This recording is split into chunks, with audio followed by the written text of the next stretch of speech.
اعوذ باللہ من الشیطان الرجیم بسم اللہ الرحمن الرحیم السلام علیکم ورحمۃ اللہ وبرکاتہ۔ آج ہم پارہ نمبر 27 سورہ طور کی آیت نمبر 9 سے آغاز کریں گے۔ بسم اللہ الرحمن الرحیم، آیت نمبر 9، 10، 11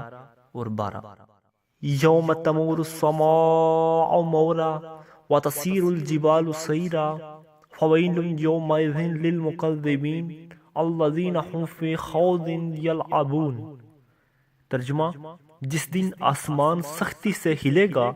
اور پہاڑ تیزی سے چلیں گے تو اس دن چھٹلانے والوں کی خرابی ہے،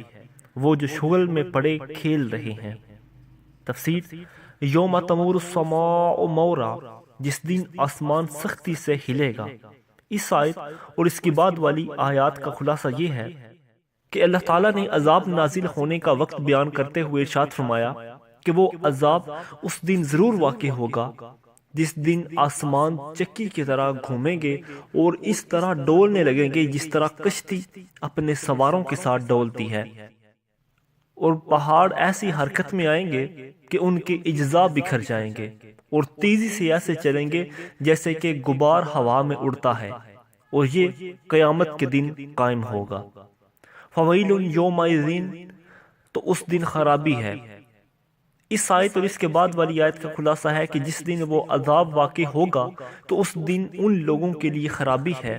جو دنیا میں اللہ تعالیٰ کے رسولوں کو چھٹلاتے رہے اور وہ اپنے کفر اور باطل کے شغل میں پڑے رہے۔ آیت نمبر 13، 14، 15 اور 16۔ یوم یدعون الی نار جہنم دعا ھذہ النار التی کنتم بہا تکذبون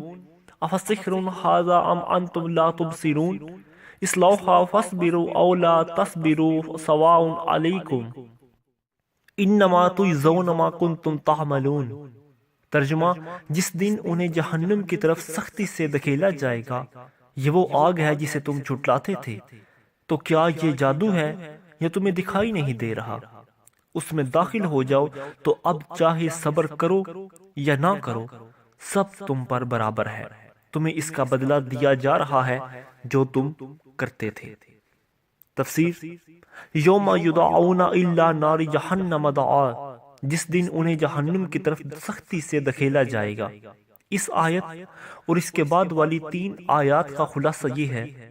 کہ اللہ تعالیٰ کے رسولوں کو چھٹلانے والے جس دن جہنم کی طرف دھکا دے کر دھکیلے جائیں گے اور جہنم کے خازن کافروں کے ہاتھ گردنوں، پاؤں اور پیشانیوں سے ملا کر باندھیں گے اور انہیں منہ کے بل جہنم میں دھکیل دیں گے، تو اس دن ان کے لیے خرابی ہے۔ اور جب وہ آگ میں پہنچ جائیں گے تو جہنم کے خازن ان سے کہیں گے، یہ وہ آگ ہے جسے تم دنیا میں چھٹلاتے تھے، تو کیا یہ جادو ہے یا تمہیں دکھائی نہیں دے رہا؟ یا ان سے اس لیے کہا جائے گا کہ وہ دنیا میں سرکار دو عالم صلی اللہ علیہ وآلہ وسلم کی طرف جادو کی نسبت کرتے تھے اور کہتے تھے کہ ہماری نظر بندی کر دی ہے، اور ان سے کہا جائے گا اس جہنم میں داخل ہو جاؤ تو اب چاہے اس عذاب پر صبر کرو یا نہ کرو، سب تم پر برابر ہے، نہ کہیں بھاگ سکتے ہو اور نہ عذاب سے بچ سکتے ہو، اور یہ عذاب تمہیں اس کا بدلہ دیا جا رہا ہے جو تم دنیا میں کفر و تکذیب کرتے تھے۔ آیت نمبر 17، 18، 19 اور 20۔ ان المتقین فی جنات و نعیم فاکہین بما آتاہم ربہم وواقہم ربہم عذاب الجحیم کلوا واشربوا حنیئا بما کنتم تعملون متقین علی سرور مصفوفہ وزوجنہم بحور عین۔ ترجمہ: بے شک پرہیزگار باغوں اور نعمتوں میں ہوں گے، اپنے رب کی عطاؤں پر خوش ہو رہے ہوں گے، اور انہیں ان کے رب نے آگ کے عذاب سے بچا لیا۔ اپنے اعمال کے بدلے خوشگوار نعمتیں کھاؤ اور پیو۔ وہ قطار در قطار بچھے ہوئے تختوں پر تکیہ لگائے ہوئے ہوں گے، اور ہم نے بڑی آنکھوں والی حوروں سے ان کا نکاح کر دیا۔ تفسیر: ان المتقین، بے شک پرہیزگار۔ کفار کا انجام بیان کرنے کے بعد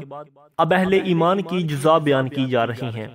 چنانچہ اس آیت اور اس کے بعد والی 3 آیات کا خلاصہ یہ ہے کہ بے شک کفر اور گناہوں سے بچنے والے آخرت میں باغوں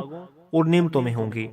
اور اپنے رب عز و جل کی عطا کردہ نعمتوں، کرامتوں اور اس بات پر خوش ہو رہے ہوں گے کہ انہیں ان کے رب عز و جل نے جہنم کی آگ سے بچا لیا، اور ان سے کہا جائے گا کہ اپنے ان اعمال کے بدلے میں جنت کی خوشگوار نعمتیں کھاؤ اور پیو جو تم نے دنیا میں کیے، ایمان لائے اور اللہ تعالیٰ اور اس کے رسول صلی اللہ علیہ وسلم کی اطاعت اختیار کی۔ وہ جنت کی نعمتیں کھانے کے وقت کتار در کتار بچھے ہوئے تختوں پر تکیہ لگائے ہوئے ہوں گے، اور ہم نے بڑی آنکھوں والی حسین حوروں کو ان کی بیویاں بنا دیا۔ آیت نمبر 21۔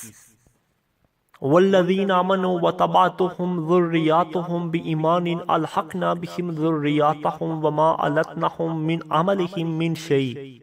کل امرئ بما کسب رہین۔ ترجمہ، اور جو لوگ ایمان لائے اور ان کی جس اولاد نے ایمان کے ساتھ ان کی پیروی کی تو ہم نے ان کی اولاد کو ان کے ساتھ ملا دیا اور ان والدین کے عمل میں کچھ کمی نہ کی، ہر آدمی اپنے اعمال میں گروی ہے۔ تفسیر، ارشاد فرمایا کہ جو لوگ ایمان لائے اور ان کی جس اولاد نے ایمان کے ساتھ ان کی پیروی کی تو ہم ان کی اس اولاد کو اپنے فضل اور کرم سے جنت میں ان کے ساتھ ملا دیں گے، اگرچہ باپ دادا کے درجے بلند ہوں تو بھی ان کی خوشی کے لیے ان کی اولادیں ان کے ساتھ ملا دی جائیں گی، اور اللہ تعالیٰ اپنے فضل و کرم سے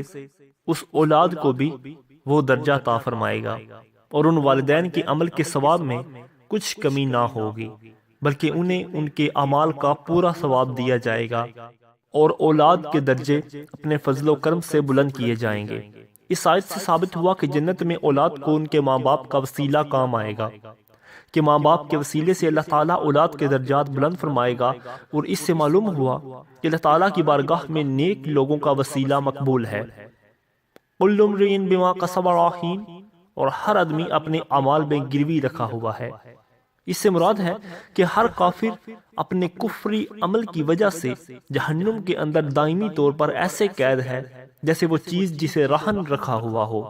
جبکہ مومن اپنے عمل کی وجہ سے دائمی طور پر جہنم میں گروی نہیں رکھا ہوا، کیونکہ اللہ تعالیٰ نے ارشاد فرمایا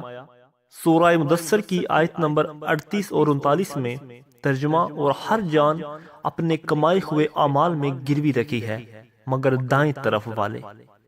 اللہ عز و جل سے دعا ہے کہ وہ ہمیں آخرت کی ہولناکیوں سے محفوظ فرمائے، آمین بجاہ النبی الآمین۔ اعوذ باللہ من الشیطان الرجیم۔